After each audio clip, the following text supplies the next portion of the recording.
Hola y bienvenidos a El Pingüino de Adelia. En esta ocasión les traigo el iceberg histórico de Latinoamérica en el periodo colonial y precolombino, desde el primer país fundado de la región, hasta los hechos históricos menos conocidos sucedidos en esta parte del mundo. Bueno, sin más que decir, revisemos el iceberg juntos.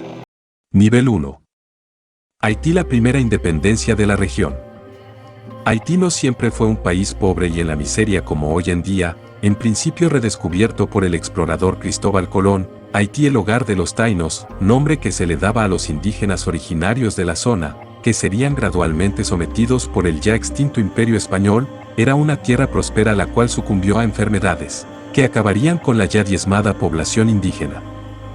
Fue debido a esto y sin más mano de obra a la que recurrir, que el Imperio Español comenzaría a exportar esclavos provenientes de las colonias africanas, transformando así a la isla en una sede del esclavismo. Esta solución al problema de mano de obra solo sería temporal, y la isla comenzaría a caer en decadencia al ser abandonada por España, ya que concentró su potencial militar en conquistar Sudamérica, la cual contaba con más riquezas que la isla de los taínos.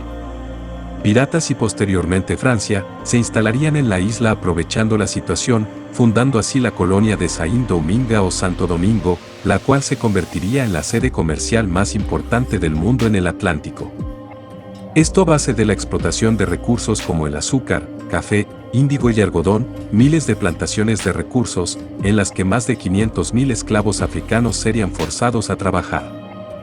La libertad e independencia de la isla de Haití llegaría a través de grandes masacres, en las que los esclavos se rebelarían y superarían en número a sus captores europeos, pero una lucha de clases se levantaría en la isla entre affranchi, o esclavos emancipados y exesclavos. Esto culminaría en la intervención de Francia, por órdenes de Napoleón en el 1800. Una posterior revolución en la isla de manos de Jean J. Dessalines y Alexandre Pétion, quienes lideraban la insurgencia, expulsaría de forma definitiva a Francia de la isla. Ya en el 1804 se levantaría la primera República Negra del mundo y la primera nación independiente de América Latina. A partir de ahí la isla sería gradualmente sitiada por las potencias imperiales, generando un bloqueo económico y cultural, que fueron factores determinantes para el comienzo de la crisis que perduraría en la isla hasta el día de hoy. Continuamos con los siguientes en la lista. Tratado de Tordesillas. El 7 de junio de 1494, los reyes Isabel de Castilla y Fernando de Aragón firmaron un acuerdo con el monarca portugués Juan II, mediante el cual se establecía una nueva división territorial en función del reciente descubrimiento de América. Dicho pacto se efectuó en el poblado de Tordesillas, en Valladolid. El tratado estableció un meridiano a 370 leguas al oeste de las islas de Cabo Verde. Todos los territorios por descubrirse al oriente de dicha línea quedarían bajo dominio portugués, mientras que España tendría soberanía sobre los ubicados al occidente. Dicha demarcación coincide con la actual ciudad de Sao Paulo, por lo que el acuerdo dio legitimidad a la toma de posesión del Brasil hecha por Pedro Álvarez Cabral en el año 1500. Enfermedades. Los conquistadores españoles procedían de una Europa con elevada densidad poblacional, donde la mayoría de las personas vivían en estado de hacinamiento y las costumbres imperantes se caracterizaban por la falta de higiene personal, poca frecuencia del baño que compensaban con cambios de vestimenta.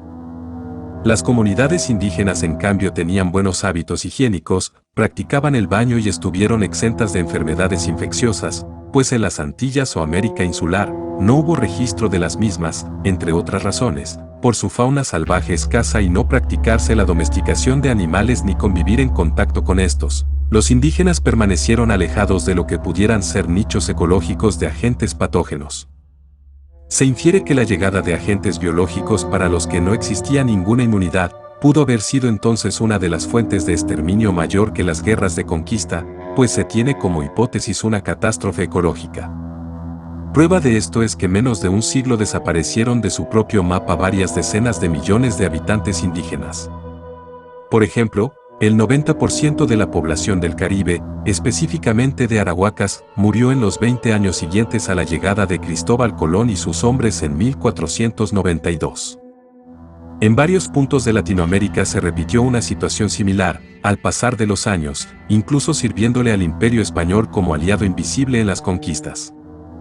Ejemplo de esto, Es en el 1520 cuando empezó a esparcirse por la ciudad prehispánica de México Tenochtitlán lo que llamaron Huizahuat, vocablo náhuatl que se traduce como la lepra grande o la de granos mayores.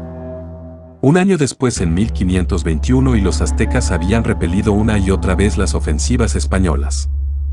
Los hombres del conquistador Hernán Cortés esperaban temerosos aquel ataque. Sin embargo, este nunca se produjo. Cuando consiguieron recuperar fuerzas, asaltaron la ciudad y, para su sorpresa, no hallaron resistencia. Aquel ejército invisible que arrasó Tenochtitlán no era otro más que la viruela.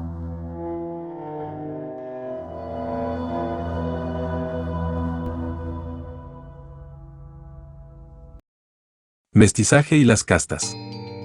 En sentido amplio, la palabra mestizo hace referencia a los hijos de padres de diferente origen étnico.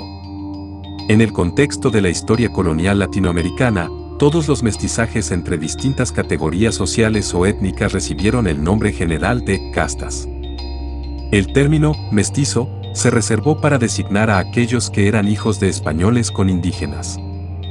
La situación más común era que el padre fuera español y la madre indígena. Esto creaba un sistema de castas, según el cual el Imperio Español, durante la administración de sus colonias, habría clasificado a las personas por razas y cruces étnicos para organizar un sistema social estratificado, lo cual terminó en un entramado de clasificaciones que resultaron en la práctica engorrosas para la administración del sistema. También la idea del mestizaje, en el pasado y aún hoy en día, según algunos estudiosos, ha sido utilizada por los gobiernos y las élites latinoamericanas para ocultar indicios de discriminación, racias y racismo en el continente. Cabe destacar que, aunque no hay prueba científica alguna que pruebe de forma empírica las existencias de razas humanas en tiempos contemporáneos, aún en tiempos modernos el concepto de raza o etnia se ocupa para clasificar un grupo de personas similares de otras.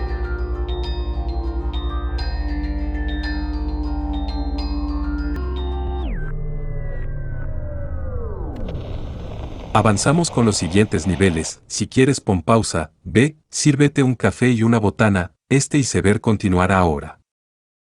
Nivel 2. Simón Bolívar y la Confederación. Simón Bolívar, conocido como El Libertador, fue un militar y político venezolano, lideró las campañas que dieron la independencia a varias naciones sudamericanas, las actuales Venezuela, Colombia, Ecuador, Panamá, Perú y Bolivia. Bolívar se convirtió desde 1813 en el máximo conductor de la revolución que culminó con la independencia de Sudamérica, por lo que es conocido como el Libertador. Su sueño era formar una gran confederación que uniera todas las antiguas colonias españolas del continente americano. Pero en el año de 1830 las expectativas de unidad y desarrollo para Sudamérica que tenía el Libertador llegan a su fin. Bolívar renunció ese mismo año luego de la disolución de la Gran Colombia en Nueva Granada, Venezuela y Ecuador. Un hecho importante en el fracaso de la Confederación es el asesinato de Antonio José de Sucre, el sucesor elegido por el Libertador, quien camino de Bogotá a su residencia en Quito fue abatido. Simón Bolívar muere a sus 47 años con una sensación de derrota, pues según dijo antes de morir: "Hemos estado arando en el mar.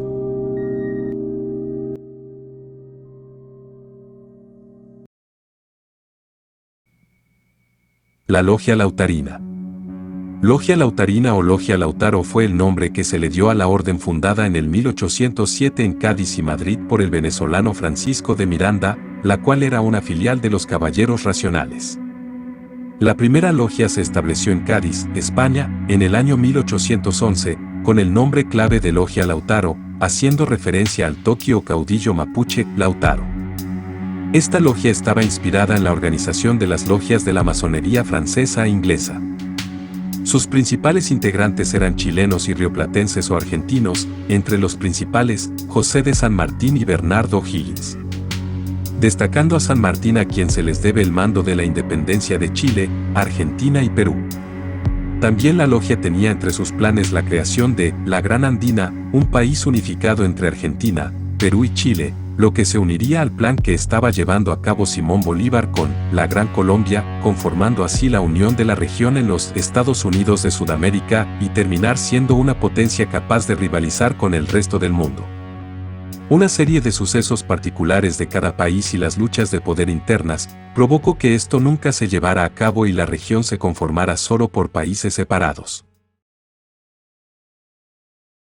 Yanga. Hacia 1579, Gaspar Yanga, también mencionado como Ñanga o Yanga, llegaba a Veracruz como esclavo. Era uno de los cientos de jóvenes provenientes de África Central.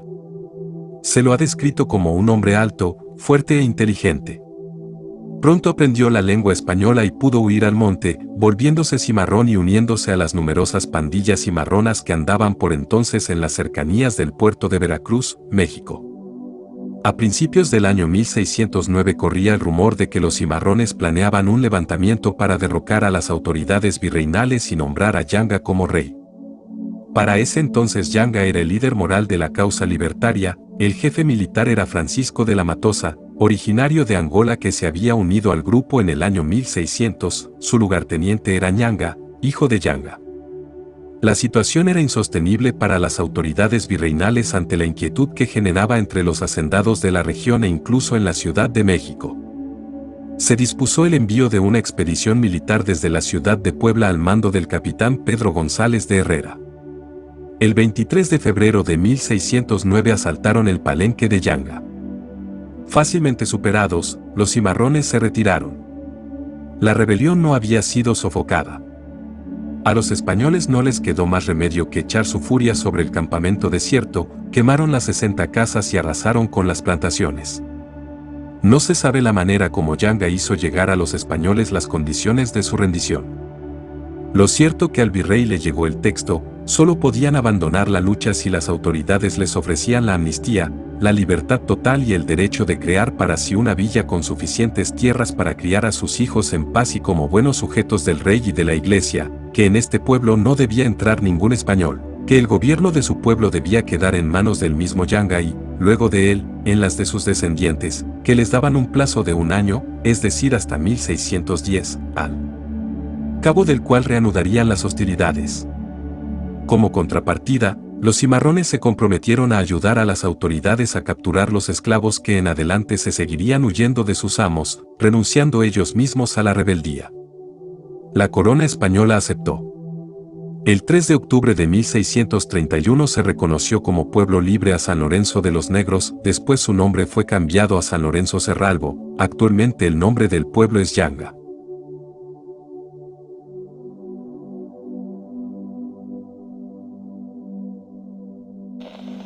Y llegamos al nivel 3. Si tienes algo importante que hacer, pausa el video y ve a hacerlo, el tiempo es valioso, la vida es corta. Nivel 3. El renegado, Gonzalo Guerrero. Gonzalo Guerrero, nació en Huelva, España en el 1470 y se dedicó a las armas y la marinería. Fue uno de los primeros europeos en asentarse en el seno de una cultura indígena. Alrededor de 1510, Gonzalo Guerrero fue con Diego de Nicuesa a América, viéndose allí inmerso en las fratricidas luchas por el poder entre los españoles. Ojeda y Nicuesa tramitaron cédulas de posesión de tierra firme por lo que se convirtieron en rivales. Se disputaban los límites de sus pretendidos feudos y, sobre todo, las fértiles tierras que rodeaban el Golfo de Urabá y, aunque ninguno de ellos tuviera asegurado su nombramiento, discutían sobre mapas sus proyectos. Mientras tanto otro legendario explorador y conquistador, Vasco Núñez de Balboa, funda en las cercanías de la actual selva del Darién, Panamá, la población Santa María de la Antigua del Darién, y nombra a su capitán, Juan de Valdivia, como regidor. Para que los reyes de España legitimaran sus conquistas, decide enviar a Valdivia a la Española, actual República Dominicana, y presentarse ante el representante de los reyes entonces, Diego de Almagro, llevando desde luego regalos y riquezas de la zona. Gonzalo Guerrero parte con Valdivia el 15 de agosto de 1511, con buen tiempo, pero más adelante les azota una tormenta que les hace encallar frente a las costas de Yucatán. Se montan unas 20 personas en un bajel, bote, sin provisiones apenas, con la intención de llegar a Cuba, pero se quedan sin agua y toman hasta sus orines, mueren muchos en la travesía, y solo 8, empujados por las corrientes, llegan exhaustos a tierras yucatecas donde los nativos los aprisionan y esclavizan, para quedar de ellos solo 2, Gonzalo Guerrero y Jerónimo de Aguilar, quien más tarde este último relatará la historia a su salvador, Hernán Cortés. Guerrero y Jerónimo son esclavizados en distintas tribus. Jerónimo, con ascendencia religiosa, se aferra a su fe y resiste obedientemente cuantos trabajos y órdenes le trazan sus captores, manteniendo una vida dócil, respetuosa y sumisa con estos. Guerrero, por su parte, no solo trabaja en cuanto se le ordena, sino también participa en los combates contra las demás etnias indias a las que su cacique se enfrenta, y no solo demuestra su arrojo natural sino, como hombre de armas, enseña a los indios de su tribu a pelear y emplear las artes de la guerra que conoció y aplicó como soldado. Con esta posición se gana el afecto del cacique, que lo hace un hombre libre y prácticamente funge como instructor de los guerreros indios. Pero la interacción de su vida con los nativos va más allá, acepta le hagan las mutilaciones que reflejan el valor y su desprecio al dolor y la muerte, toma, y le dan como esposa, a una princesa india hija del cacique Nachancán, llamada Sacila, con la cual tiene 3 hijos.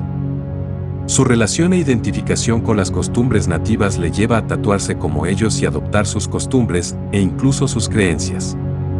En este periodo también participa en combates contra los españoles. Según las crónicas de Bernal Díaz del Castillo y de Bartolomé de las Casas, estas nos dicen que la vida de Gonzalo Guerrero continuó como la de un maya más, y su tribu al parecer fue desplazándose hacia el sur, cuando en 1536, en tierras ya hondureñas en Puerto de Caballos, combatiendo contra una partida de españoles, recibe un disparo que le produce la muerte. En la noche unos indios rescataron su cuerpo y lo lanzaron al río Ulúa, para que la corriente le llevase al océano de donde vino. La historia mexicana recoge la postura de Gonzalo Guerrero como la del primer mestizaje europeo con los indios nativos, incluso primero que la descendencia que tuvo Cortés con la India Malinche. Existe un monumento a su figura y su actuación en Mérida, Yucatán, que simboliza el origen del mestizaje en América.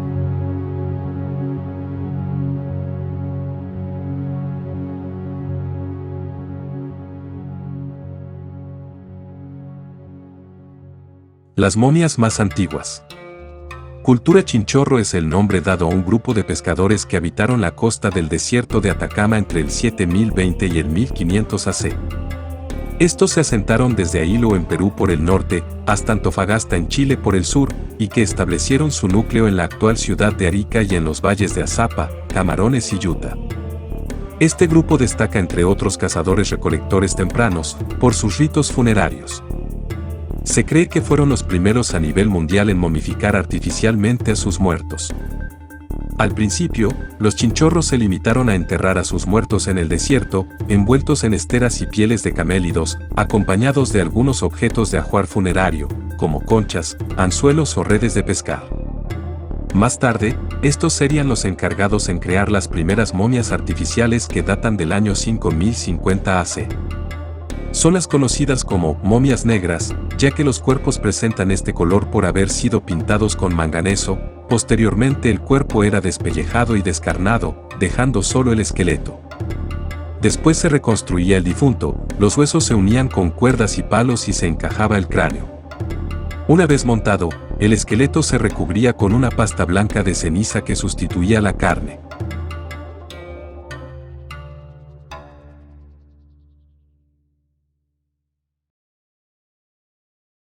¿Por qué desaparecieron los mayas? Uno de los mayores mitos de la historia prehispánica es que los mayas desaparecieron, pero esto no fue así, más bien se dispersaron de sus grandes ciudades y comenzaron a usar un conjunto diferente de ciudades. De hecho, el último reducto de los mayas se cree fue la capital del reino Itzá, Nojpetén o Tayasal, que recién fue conquistada por los españoles en 1697. Pareciera que diferentes ciudades fueron abandonadas durante el siglo XI por diferentes razones, las guerras se volvieron más mortíferas y más comunes, el hambre y la sequía azotaron las regiones en las que se asentaron, además de un descenso demográfico que no hacía viable el mantenimiento de grandes ciudades. Se cree también que el motivo por el cual hay poca información sobre el periodo del colapso de la civilización es porque la Iglesia Católica hizo poco o ningún esfuerzo por preservar la cultura maya y los misioneros católicos solo estaban interesados en los que apoyaran la evangelización. Se podría decir entonces que la civilización maya jamás se extinguió, ni desapareció, solo que hoy en día ocupan la civilización moderna. De hecho, se estima que hay 7 millones de personas en Guatemala, México, Belice y Honduras, que descienden directamente de los antiguos mayas.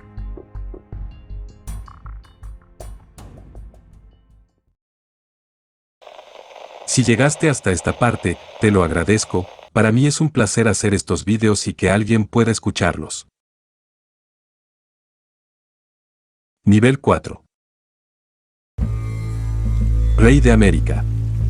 José Gabriel Condorcanqui o Túpac Amaru II nació el 19 de marzo de 1742 en Surimana, provincia de Canas, Perú, hijo del cacique Miguel Condorcanqui. Se educó con los jesuitas en el Colegio de San Bernardo de Cusco. Durante un tiempo se dedicó al negocio del transporte entre las localidades de Tungazuca, Potosí y Lima, para lo cual contó con un contingente de varios centenares de mulas. Hizo también fortuna en negocios de minería y tierras. Se le describía como un hombre educado y carismático. Llegó a ser cacique de Tungazuca, Surimana y Pampamarca, y las autoridades reales le concedieron el título de Marqués de Oropesa. Su prestigio entre los indios y mestizos le permitió encabezar una rebelión contra las autoridades españolas del Perú en 1780.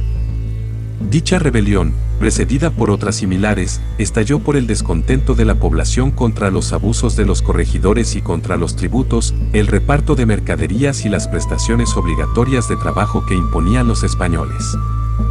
Se presentó como restaurador y legítimo heredero de la dinastía inca y envió emisarios para extender la rebelión por todo el Perú.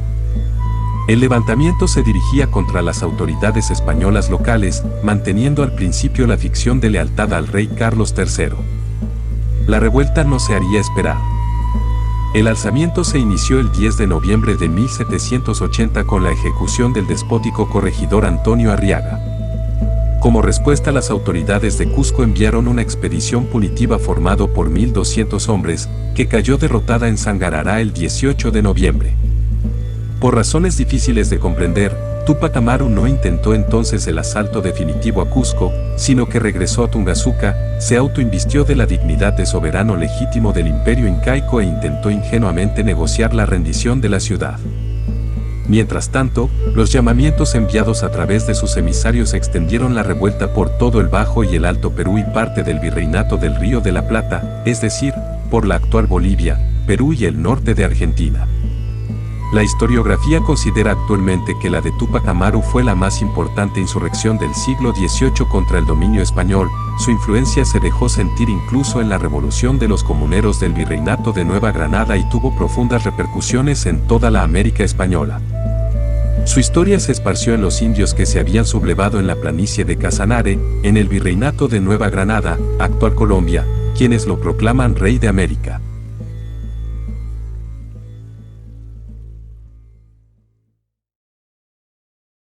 Quetzalcóatl y el dios judeo-cristiano. Quetzalcóatl es uno de los más importantes dioses de la cultura mesoamericana, a veces considerado la principal divinidad del panteón mexica o azteca.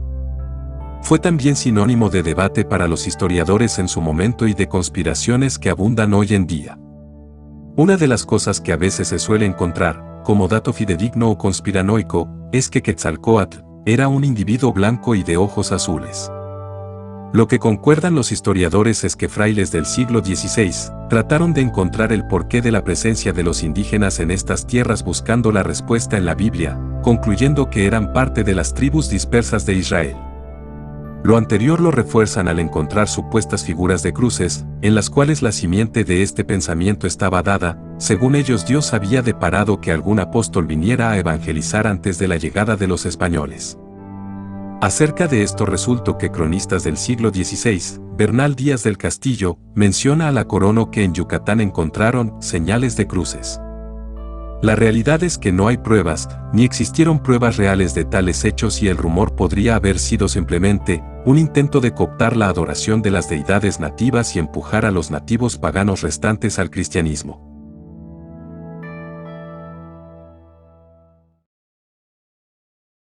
Proyecto Darién. Fue el proyecto colonial escocés en Latinoamérica, hacia fines del siglo XVII, marcando un periodo difícil económicamente para Escocia. La economía del país era relativamente pequeña, su rango de exportaciones limitadas, y además Escocia estaba en una posición política débil en relación con las grandes potencias de Europa, incluyendo la vecina Inglaterra, con cual Escocia estaba en unión personal, pero no política, y sus territorios de ultramar.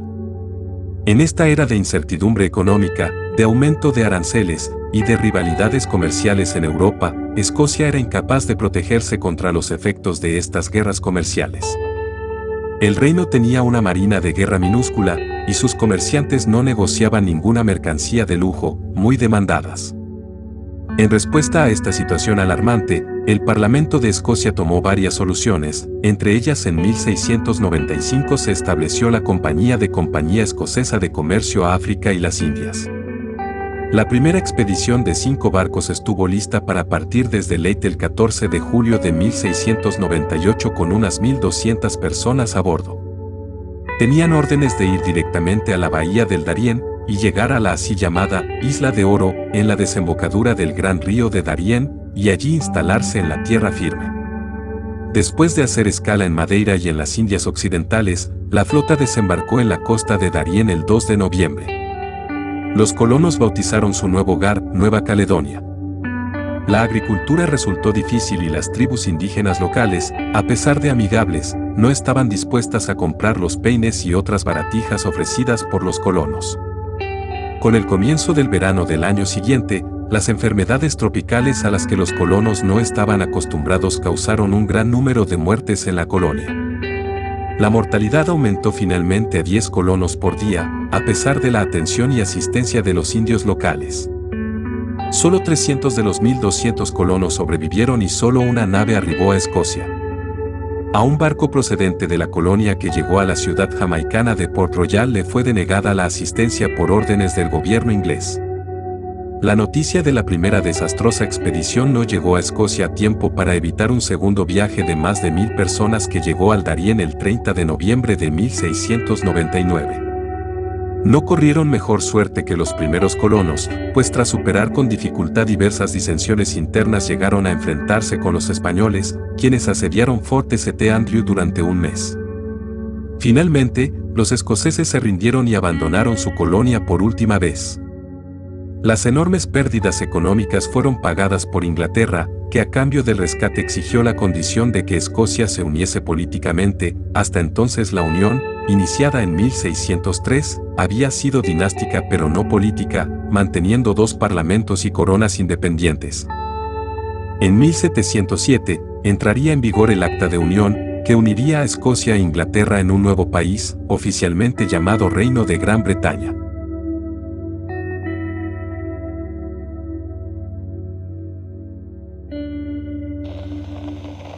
El último nivel. Gracias por escuchar y por favor, nunca olvides tu propia historia, al igual que la de tu especie, e intenta siempre aprender de ella. Nivel 5. El samurái que llegó a México. El inicio de la relación entre Japón y México se encuentra a principios del siglo XVII, cuando México aún era parte de la Nueva España y estaba bajo el dominio de la monarquía española. La visión mercantil de España en ese entonces era sumamente restrictiva. Por ello, a diferencia de las 13 colonias, ninguna nación podía establecer relaciones comerciales con la Nueva España de manera directa. Así, la corona se esforzaba por fungir como mediadora y mantener vigilados los puertos de embarque. Mientras tanto, en Japón había nacido y crecido un samurái de origen noble llamado Hasekura Tsunenaga. Sin embargo, en 1612, el padre de Hasekura recibió una acusación por traición y al año siguiente fue ejecutado. Debido a esto, y de acuerdo con las leyes japonesas, su hijo también debía morir. No obstante, Date Masamune, un regente del Japón feudal, decidió perdonarle la vida a cambio de que cumpliera una misión.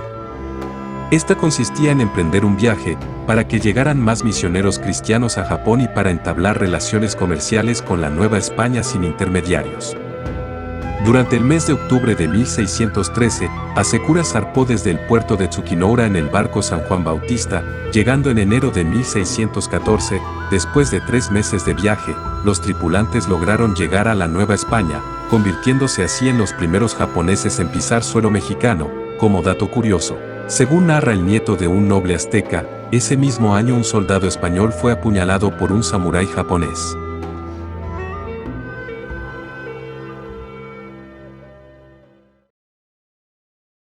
¿Cómo llegaron los aborígenes a América? Si tomamos en cuenta la historia y los datos arqueológicos o evolutivos, la cuna del Homo sapiens contemporáneo se sitúa en África hace 200.000 años, pero si África está relativamente lejos del continente americano, ¿cómo hicieron los humanos en la antigüedad para llegar tan lejos y con escasas herramientas e invenciones? Entre las hipótesis que se barajan tenemos al menos dos, que guardan especial relación con distintas formas de desplazamiento. La primera es por un tipo de balsa antigua desplazada sin la necesidad de remos. La segunda es caminando, e incluso y lo más acertado es que fue de las dos formas en distintos periodos de tiempo, me explico. Si tomamos el ejemplo de la balsa se puede decir que, hace unos 3.000 años, algunas personas en el extremo oriente de Asia comenzaron a navegar hacia el este y cruzaron miles de kilómetros de océano hasta llegar a unas islas deshabitadas. Sus descendientes, unos 2.000 años después, inventaron la canoa de doble casco para viajar aún más al este y llegaron a lugares como Hawái, al igual que Isla de Pascua, o Rapa Nui en su lengua nativa. Estos a su vez se pudieron haber desplazado desde la Polinesia a Colombia e incluso volver, con personas que habían llegado antes que ellos. Como ya mencioné, los seres humanos pudieron haber simplemente caminado a través de un camino congelado durante la Edad de Hielo, en lo que hoy en día es la frontera entre Rusia y Estados Unidos o más bien, entre Siberia y Alaska. La teoría dice que hace aproximadamente 12.000 años un grupo de humanos conocidos como los Clovis, cruzó el estrecho de Bering en busca de presas grandes, como mastodontes y mamuts, cruzando así el ser humano desde Asia a América. Si juntamos ambas teorías se puede llegar a la conclusión que la población indígena la cual habitaba durante el periodo de la llegada de los europeos a América era nada más que la suma de distintos desplazamientos de seres humanos, provenientes desde Asia y Oceanía en distintos periodos de tiempo, que finalmente convergieron creando lo que actualmente conocemos como poblaciones indoamericanas y precolombinas.